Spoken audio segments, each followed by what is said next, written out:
Hello everyone and welcome back to another video from Finance and Crypto Guide. In this video, I'm going to show you how to update your SafePal wallet on your smartphone. So let's get started right away.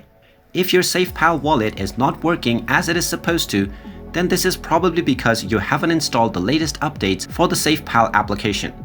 So in order to fix this, open up the iOS App Store or the Google Play Store depending on your device, and then simply search for SafePal. Once you find the application, if you see an update button instead of open, then this means that you will need to tap on it to install the latest updates. So go ahead and tap on update and then wait for a while until the installation is complete. Once the update is completed, you will see the open button once again. So you can just tap on it to open up the app and start using it. And now, once you log in or sign up into the app, you will notice that the application is working just as it is supposed to. And there you have it. That is how easy it is to update your SafePal wallet application. If you find this video helpful, make sure you hit that like button and subscribe to our channel if you haven't done so already.